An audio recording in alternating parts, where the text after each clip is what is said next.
Welcome back. Today, we're really digging into some massive shifts happening in, well, one of the biggest markets on the planet, energy. That's right. We're looking at Daniel Lacalle's analysis. The energy world is flat. He co-authored parts with Diego Parrilla. And the basic idea is that the whole sector is going through this huge, irreversible change. Absolutely. The main argument, is that things are evening out. Costs, availability, it's all flattening globally. Right. So our mission today is to unpack these 10 big forces, the flatteners, as Lacalle calls them. They're basically taking apart the old power structures like OPEC's influence and making sure energy scarcity isn't such a drag on growth anymore. And this isn't just about prices going up and down, it's structural. Exact. Permanent change. Okay, so to really get a handle on how fast this is moving, the book points to one specific event, a real shockwave that just changed the game entirely. Fukushima Daiichi. Yeah. March 2011. The earthquake, the tsunami, and then the level 7 nuclear event. I mean, the human tragedy was immense, but the economic shockwaves, especially for energy, went global almost instantly. And the immediate impact was where? Natural gas. Specifically liquefied natural gas, LNG, in Asia. Japan obviously had to shut down its nuclear plants, suddenly needed massive amounts of power generation capacity, and LNG was the go-to. I remember hearing about prices going crazy. How high did they actually get? We saw sustained prices over $20 per MMB2. That's million British thermal units. Now, to give you some perspective, that's like oil being priced over $110 a barrel. Wow. And compared to gas prices in, say, North America then? Oh, completely different worlds, miles apart. And that's the crucial insight Lacalle brings out. This disaster cemented this idea, this perception globally. It was. That the big Asian economies, Japan, Korea, China, would basically pay anything to get the energy they needed, especially natural gas. Well, unlimited prices almost. Okay, that seems like it would strengthen traditional suppliers, right? Give OPEC more power if prices are that high. How does the book frame Fukushima as a step towards the end of OPEC's dominance? Seems backward. It does seem backward at first glance, but think about that price signal. $20 gas, sustained. Right. What does that do? It makes extremely expensive projects suddenly look very attractive. All that potential LNG supply, say in Australia or even the US with shale gas kicking off, projects that needed high prices to justify the billions in investments. Suddenly got the green light. Exactly. $500 billion, the book estimates, flowed into new LNG infrastructure globally because of that sustained high price signal from Asia. It incentivized building the alternative supply. And it's that wave of new supply financed by the crisis that ultimately floods the market and breaks a cartel's pricing power down the line. Short-term pain funded the long-term fix, if you like. That makes a lot more sense. The crisis paid for its own solution, in a way. Okay, let's zoom out then to the main idea, the flattening. The authors are clear, the energy world isn't flat now. We still see huge price differences, right? U.S. gas versus Asian gas, for instance. Totally. Massive gaps, regional monopolies, issues with just getting energy sometimes.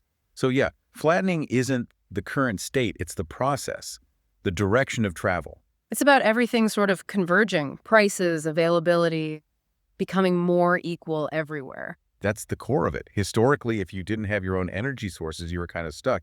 Your economy depended on these volatile, expensive imports. Right. This flattening process is chipping away at those constraints, making energy less of a barrier to development wherever you are. Now, to help us understand this shift, the authors use a really interesting analogy, the dot-com bubble back in the late 90s.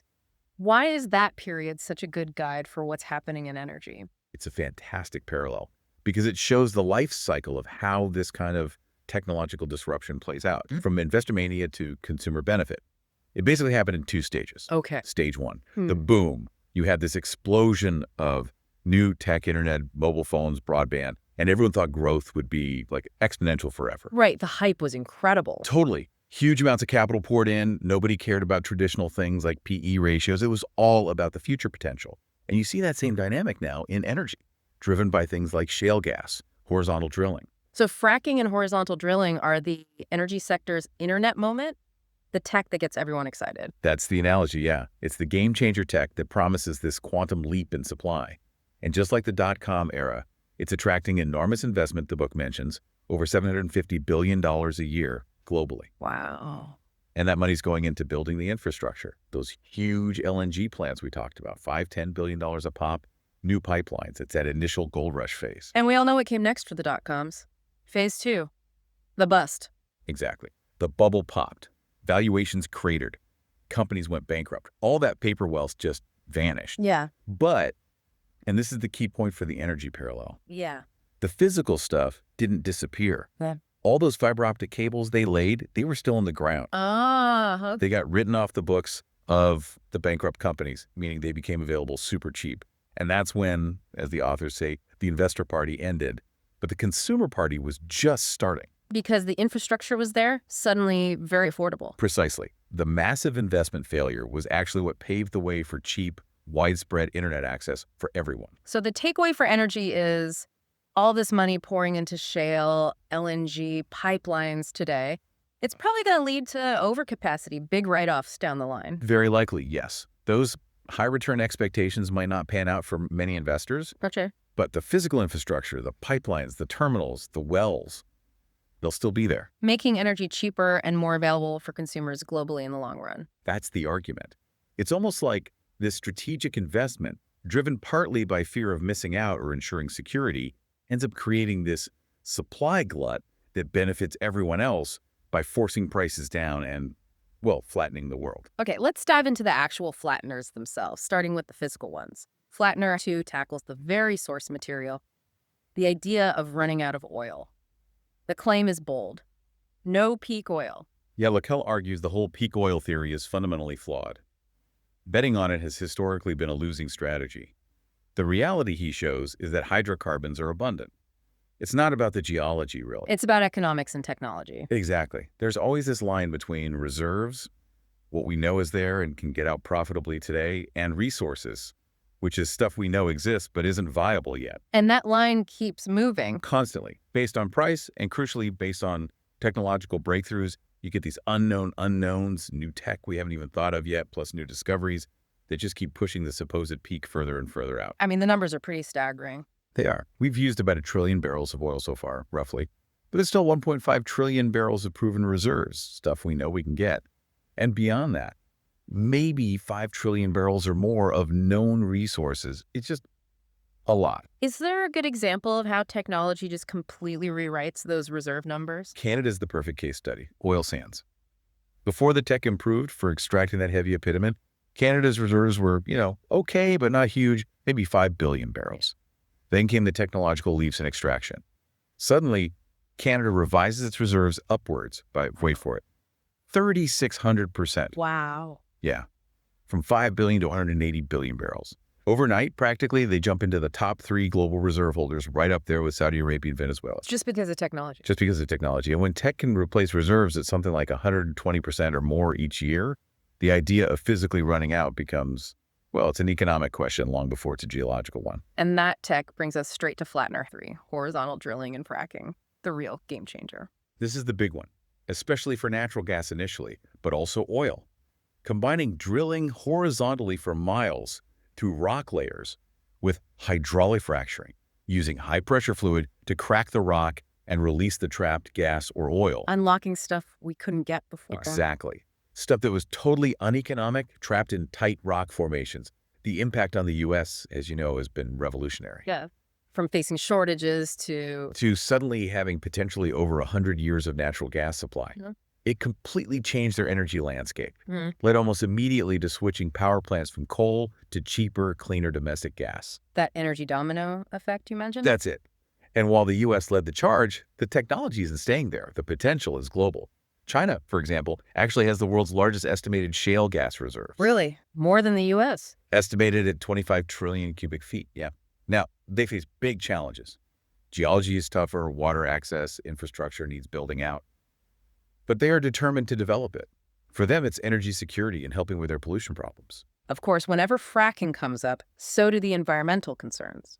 Water use, contamination fears, earthquakes. How does the book handle that? It acknowledges the concerns, absolutely. Lacalle points out that pretty much any major energy tech, whether it's offshore drilling or nuclear, faces public skepticism and has risks that need managing. Sure. He tried to cut through some of the noise with data.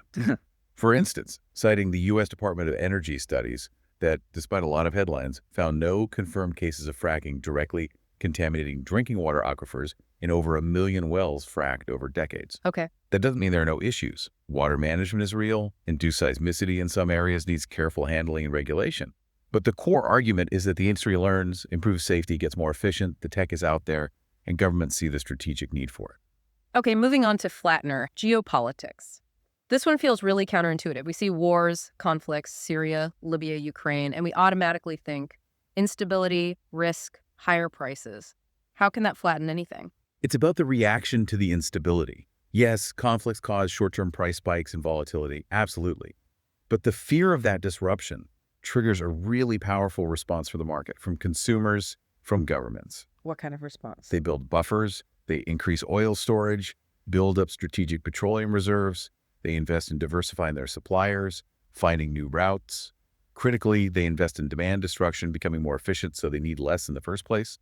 And they fund exploration for new supplies outside the conflict zones. So instability actually drives investment in becoming more resilient. Precisely. And over time, that built-in resilience starts to cut down the geopolitical risk premium that used to be baked into prices. We saw this really clearly around 2014. You had major supply disruptions happening simultaneously. Libya was in chaos.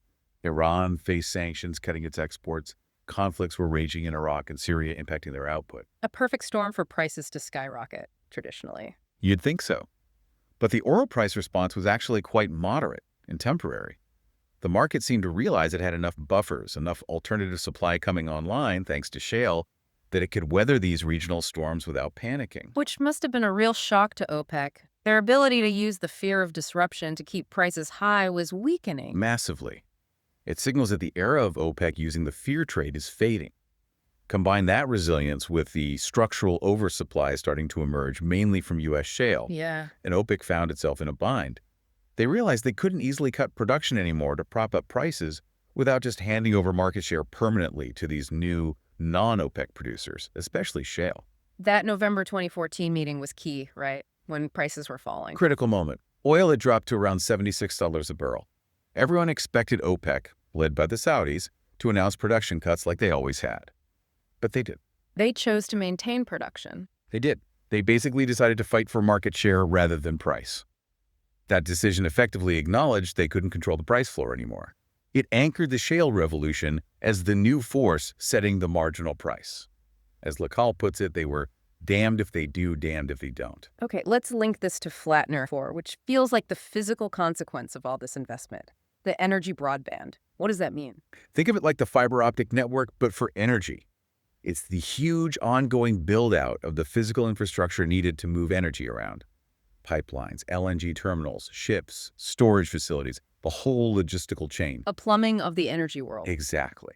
And these are massive long-term projects. Think about something like the Nord Stream pipeline, cost over $7 billion, took 6 years to build.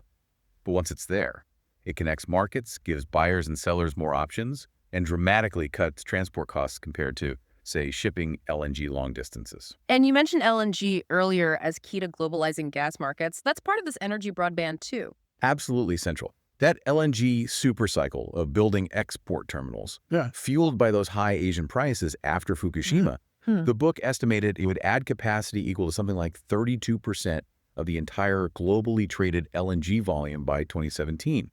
That is a flood of new potential supply hitting the water. And its main effect is to link up those isolated gas markets, like the U.S. versus Asia. Precisely. Historically, U.S. natural gas prices, the Henry Hub benchmark, HH, were low because the gas was basically trapped in North America. Right. Asian prices, the JKM benchmark, were sky high because they relied on expensive LNG imports. Right. The new LNG export terminals, particularly from the U.S., act like giant pipelines across the ocean. They physically connect those markets. If Asian prices spike, U.S. gas can now flow there, which pulls U.S. prices up a bit, but puts massive downward pressure on Asian prices. It forces convergence. Infrastructure literally flattening the price difference. Exactly. And this massive build-out, often based on perhaps overly rosy predictions about future demand, that leads directly into flattener 5, overcapacity. Overcapacity sounds bad for business, right? Kills profits. How is it a flattener? It's terrible for the investors who paid for it, but it's fantastic for consumers and arguably for politicians who want energy security. Why? Because overcapacity means reliability. No blackouts, no queues at the pump. It's the result of everyone investing strategically, Maybe overinvesting in refining capacity, shipping, power plants, pipelines, just to be sure they have enough. Security over short-term profit. In many cases, yes. And when you have abundant capacity and the broadband infrastructure to move the energy around efficiently, the result is inevitably deflationary pressure. Too much supply chasing demand forces prices down towards the marginal cost of production. The investors might take a bath, but the consumer wins. Okay, let's switch gears to the demand side. Flattener 6 looks at these huge global trends: globalization, industrialization, urbanization, things like China moving millions to cities. Surely that just means demand goes up and up forever. Well, that's the standard forecast, isn't it? And those trends definitely do point towards more energy use overall. But Lacalle argues there's a lot of room for those forecasts to be overly optimistic, for demand to disappoint expectations. Why? What pushes back against that? Two main things: demographics and efficiency. How do demographics play into it? Simple fact is, global population growth is slowing down significantly. And in many developed countries, think Japan, parts of Europe populations are actually projected to shrink. Fewer people generally means less energy demand, all else being equal. Okay, that makes sense. And the other factor? Is that economic growth just isn't as energy hungry as it used to be. We're breaking that old link where 1% GDP growth automatically meant, say, 1% or more energy demand growth. Why is that? Shift towards service economies, more efficient manufacturing, technology, just making everything use less power per unit of output. A modern economy's energy intensity, it's just lower than an old-school heavy industrial one. Governments often miss this structural shift in their long-term planning. Which leads nicely into Flattener 7, demand destruction through efficiency. This isn't just people turning down the thermostat when prices are high, it's permanent. Exactly. It's structural, not cyclical. And it's powerful because efficiency gains compound over time, but they also happen quietly, under the radar, so forecasters underestimate their impact. Got an example? Look at global industry since about 2005. Output grew around 2% per year, but total industrial energy consumption, basically flat. Wow. Doing more with the same energy? Or less. It's optimization, smarter processes, better motors, better insulation. The cumulative effect is huge. And we see this in transport too. Well, clearly. Take U.S. gasoline demand. After peaking in 2007, it actually fell pretty much every year for a while. Why? Partly price? Sure. But mainly efficiency standards for cars. BKFE standards and things like that. Right. Average fuel economy for new light vehicles went from maybe 20 miles per gallon up to 24 milligrams or more. That difference spread across millions of cars doing millions of miles. Yeah. It just wipes out a massive chunk of expected demand. Permanently. The International Energy Agency, IEA, estimated efficiency gains alone could cut global oil demand by something like 4%. That's a structural headwind that demand growth forecasts often just don't fully capture. That's a huge number. Okay, then Flattener 8 deals with switching fuels, demand displacement, the battle for transportation. Yeah, the idea here is that oil's near monopoly on transport fuel is basically over. It's now facing real competition from what Lacalle calls challengers. Like what? Natural gas vehicles, NGVs, especially for trucks and buses, where the fuel cost savings are significant. Electric vehicles, EVs, obviously a growing fact. And biofuels, though they have their own issues. And that cheap U.S. natural gas we talked about plays a role here too. Big time. It's not just fueling NGVs, it's also causing this trend of industrial reshoring. Companies moving manufacturing back. Exactly. Petrochemical plants, fertilizer factories, other heavy industries are moving back to the U.S. specifically to take advantage of cheap, stable natural gas prices as a feedstock and fuel. That displaces demand for oil-derived products and boosts gas demand. And this again triggers that energy domino effect. It does. Gas displacing coal and power plants is the first domino. That puts downward pressure on coal prices. Gas challenging oil in transport and industry puts pressure on oil prices. It all cascades through the system. And there's an interesting point about government taxes here. The price paradox. Yeah, this is quite counterintuitive. In many consumer countries, especially in Europe, fuel taxes are incredibly high. Like 60–65% the price at the pump in places like the Netherlands might be taxed. Right. What that does is it makes the consumer less sensitive to changes in the underlying crude oil price. If crude drops $10 a barrel, you barely notice it at the pump because the tax component is so huge and fixed. So the price signal is muffled. Very muffled for small changes.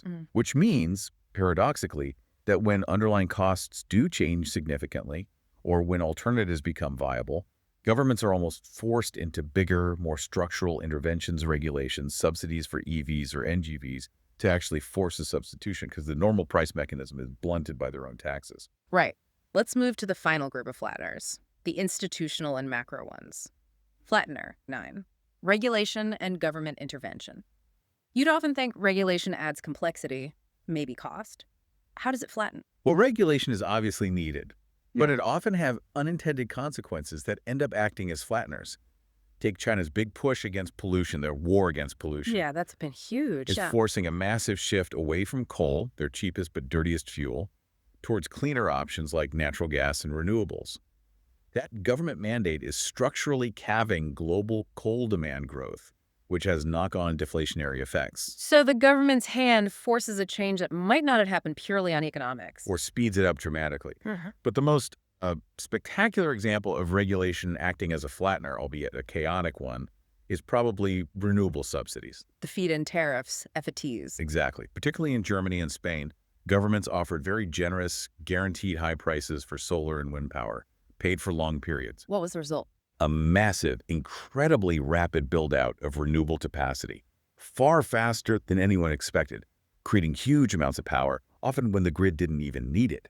Structural overcapacity, basically overnight. And this led to that famous incident in Germany, negative power prices. That's the ultimate illustration. June 16, 2013. Wholesale electricity prices in Germany actually went negative, minus €100 per megawatt hour for a time. Generators were paying to get rid of their power. Literally paying the grid operator to take their electricity because shutting down and restarting thermal plants was even more expensive, and the subsidized renewables had priority. It perfectly shows the flattening effect. Yeah. So much supply, driven by policy, that the commodity itself temporarily had negative value. And this is crucial. That didn't mean cheaper bills for consumers, did it? This is the retail trap. Not at all. Quite the opposite. This is a really critical point in the book. While wholesale prices were collapsing, retail electricity prices for households and small businesses in Germany and Spain actually skyrocketed. How does that work? Because someone had to pay for those massive subsidies, those guaranteed high prices for the renewable generators. Governments didn't want to raise taxes to pay for it. So they put it on the electricity bills. Exactly. They socialized the cost onto consumer tariffs. So you have this bizarre situation. The actual energy cost was falling, sometimes below zero, but the regulated subsidy component added to the bill was soaring. Retail prices went up 25% in Germany, 70% in Spain between 2008 and 2012, largely due to these costs. It hit the poorest households hardest, increasing inequality. A classic case of unintended consequences. Okay, finally, Flattener 10. Fiscal, monetary, and macroeconomic forces. Let's start with the B2 that broke OPEC's back. What does that refer to? This digs into the internal economics of major oil-producing countries, especially those in OPEC with large populations and big social spending programs like Saudi Arabia, Venezuela, Nigeria. Right. They maintain social stability partly through massive energy subsidies for their own citizens. Gasoline might be cheaper than water, electricity almost free. Which encourages huge domestic consumption. Exactly. Their own internal demand for their oil and gas skyrockets. But the bigger problem is it dramatically increases the oil price they need internationally just to balance their national budget, the so-called fiscal break-even price. Because they need the export revenue to pay for the subsidies and everything else. Precisely. Their break-even prices climbed steadily, often well above $100 a barrel. This completely handcuffs them. They can't afford to cut production significantly to support global prices because they desperately need the volume to generate enough revenue to keep the lights on and the subsidies flowing at home. So if prices fall, they're almost forced to pump more to try and make up the revenue gap. Which, of course, pushes prices down even further. Right. It's a structural trap created by their own domestic policies, making them much more vulnerable to lower prices and reducing their ability to act like a swing producer. It aids the flattening. The book also mentions monetary factors like quantitative easing, QE, after the 2008 crisis. How did printing money affect energy prices? Well, QE injected trillions of dollars, euros, yen, into the global financial system. That generally creates inflationary pressure on commodities, especially those priced in dollars like oil. So it pushed prices up? It acted as a counterforce, yeah. While technology and efficiency were pushing costs down, deflationary, the flood of cheap money was pushing nominal prices up, inflationary. Lacalle makes the point that if you measured oil not in US dollars, but in, say, gold, or adjusted for broad inflation, the price was much more stable during periods when the dollar price seemed to be going wild. Interesting. So QE masked some of the underlying deflationary trends for a while. Partially offset them, yeah. Added a lot of noise to the signal. And the last bit under macro factors is this tendency to blame speculators when prices get high. Ah, yes, the perennial scapegoat. Politicians love to blame speculators for high prices, whether it's oil or food. It deflects from often uncomfortable truths about supply, demand, or their own policies. Like the ethanol example. That's a classic case. Around 2012, corn prices went through the roof, causing food price inflation. Politicians blamed Wall Street speculators. But the fundamental driver, the U.S. government's own biofuel mandate, which required diverting something like 40% of the entire U.S. corn harvest into making ethanol fuel. Taking massive supply off the food market. Exactly. When policy forces that kind of huge demand shift for a commodity, prices will go up. It wasn't primarily financial speculation. It was a direct consequence of regulation distorting the physical market. Okay, so we've worked through all 10 flatteners. It's quite a comprehensive picture. Technology, geopolitics, regulation, economics, all kind of pushing in the same direction towards this equalization. That's the core message. They all work together, sometimes in surprising ways. Even conflict or bad regulation can inadvertently accelerate the process by forcing investment in alternatives or revealing structural weaknesses. The whole energy system is becoming more interconnected, more resilient, and ultimately more competitive. Driven mainly by tech and the resulting overcapacity pushing prices down. Those are the deflationary engines, yeah. Policy and crises often act more like catalysts. The end result is a world where it's much harder for any single group or region to dictate prices or control supply like they used to. So if this flattening process continues, who are the main winners and losers? Winners are pretty clear. Consumers, globally. Access to more energy choices, increasingly cheaper energy. That lowers costs for almost everything else in the economy. Okay. Also, technology providers, the engineers driving efficiency and new extraction methods. And definitely regions that benefit from diversified sources or have unlocked major new domestic supplies. The U.S. being the prime example with shale. And the losers. Primarily those who built their entire economic model on the old world of scarcity and high prices. Companies or countries heavily reliant on exporting one commodity at a high price with little competition. Like some OPEC members with those high break-even costs we discussed. Exactly. Or heavily subsidized sectors that just can't compete when exposed to real market forces. Anyone betting against technological change and substitution, really. Well, this dive into Lacalle's The Energy World is Flat certainly gives us a lot to think about. It paints a picture of radical transformation. And it leaves us with a final, pretty provocative thought for you to mull over. If energy really is becoming abundant, Yeah. if substitution between fuels is increasingly easy, if technology keeps driving costs down, then the whole historical concept of energy scarcity might just be wrong. Meaning the end game isn't fighting over the last resources. It's likely to be a world awash in cheap, readily available energy from diverse sources. And in that world, as Lacalle concludes, the last barrel of oil will not be worth millions, it will be worth zero. Zero. A stark vision, especially for traditional producers.